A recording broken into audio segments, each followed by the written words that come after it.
Gunung Jiri di awal tahun 1960-an. Jauh di dalam pegunungan, di mana bahkan suara binatang terdengar samar, seorang pendeta menetap seorang diri, di mana hal berdoa dan membaca Alkitab telah menggantikan makan dan tidurnya. Doanya di puncak gunung berlangsung selama 3 tahun 6 bulan dan 7 hari. Tekadnya yang bulat untuk mengasingkan dirinya di atas gunung muncul setelah ketidakmampuannya untuk menjawab pertanyaan dari seorang jemaat muda tentang bagaimana darah Yesus dapat menyelamatkan umat manusia. Itu adalah doa yang mempertaruhkan hidup. Dia berdoa hingga matahari terbit dan membaca Alkitab hingga matahari terbenam. 생사 잃고 물 가득 부게 되면 한 대시간 지나게 되면 불어 올라옵니다. 입에 넣고 그래 소나무 이파리 소금 같이 먹고 36개월 7일 동안. Tidak ada tempat untuk berpaling selain ke sorga.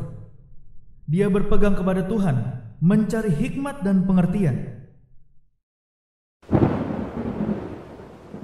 Dan pada akhirnya, suara gemuruh Allah terdengar. Allah adalah benar, dan semua manusia pembohong.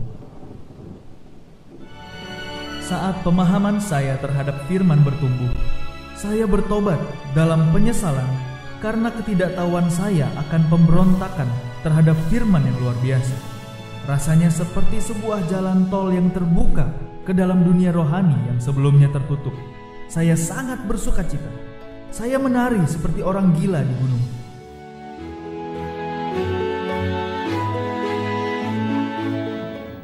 여기서는 그 이파리가 가장 이파리보다 3배 넓어요.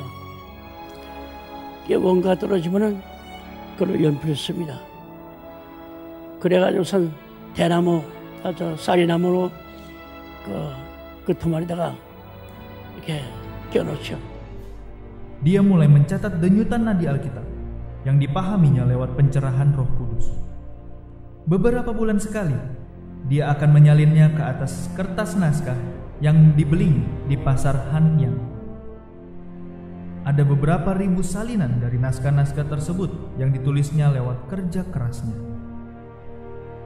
Sejak seri pertama sejarah penebusan, silsilah di Kitab Kejadian, diterbitkan di Indonesia dan diadakan seminar di berbagai tempat, terjadi ledakan tanggapan yang datang dari kalangan kekristenan, dari berbagai denominasi gereja, sekolah tinggi teologi, serta lembaga Kristen lainnya di seluruh Indonesia.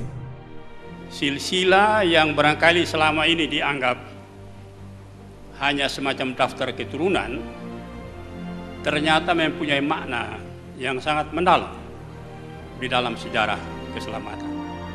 Saya merasakan bahwa inilah pertama kali buku yang saya baca yang dibahas begitu mendalam tentang perjanjian suluh yang diberikan oleh Tuhan kepada Abraham, yang diteruskan kepada Ishak, Yakub, dan bahkan keturunannya yang keempat, di mana digenapi pada waktu bangsa Israel akan kembali ke negeri nenek moyang mereka setelah perbudakan di Mesir. Saya menghimbau kepada Pak Dirjen Bimas Kristen, semua pimpinan sekolah teologi, agar buku ini benar-benar menjadi bacaan wajib di sekolah-sekolah teologi, karena para mahasiswa, calon-calon hamba Tuhan akan melihat arti penting dari apa yang dituliskan oleh Dr. Abraham. Beberapa dari sekolah teologi konservatif terbesar di Amerika, seperti Trinity dan juga sekolah teologi Knox, memberikan gelar doktor kehormatan kepada pendeta Abraham Pak. Dr. Bruce Waltke, ahli perjanjian lama dan profesor emeritus Regent College, mengatakan tradisi terbesar dari 2000 tahun sejarah gereja adalah penelitian Alkitab dan doa. Pelayanan pendeta Park sangat setia pada tradisi ini. Saya sangat terkesan dengan pelayanan beliau dan akan penekanannya terhadap firman Tuhan. Dr. Douglas Kelly, Profesor Teologi Sistematis Reformed Theological Seminary, mengatakan, Tuhan telah mengaruniakan Dr. Park pemahaman yang dalam akan firman Tuhan. Dia melihat tidak hanya di permukaan, tetapi lebih dalam menghubungkan banyak kebenaran. Tulisan Dr. Park akan mendidik dari generasi ke generasi. Puji Tuhan untuk dia. Dan Dr. Warren Gage dari Knox Theological Seminary mengatakan, Perjanjian Lama ditulis Allah untuk menjadi peringatan bagi kita di akhir zaman. Kita perlu pengajaran tersebut. Dan saya menilai Dr. Park telah membawa pengajaran itu. Berbagai seminar buku seri sejarah penebusan telah diadakan di seluruh Indonesia. Telah membukakan mata setiap orang yang sungguh-sungguh merindukan firman Tuhan. Berbagai rahasia Alkitab yang merupakan penjelasan pertama kalinya sepanjang sejarah dunia telah ditemukan. Harta karun yang terpendam telah ditemukan bagi yang berusaha menemukannya.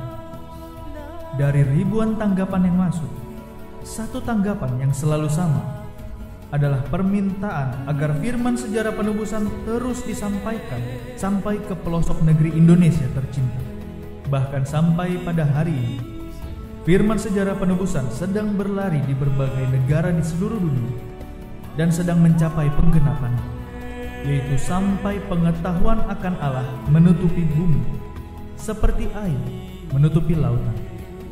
Ketika Tuhan datang kembali dan menyalakan pelita dari firman terakhir, semua kegelapan di alam semesta akan ditelan, dan orang-orang kudusnya akan dibangkitkan atau diubah dalam sekejap mata untuk menjadi pelita-pelita Allah yang kekal dan tak terpadamkan.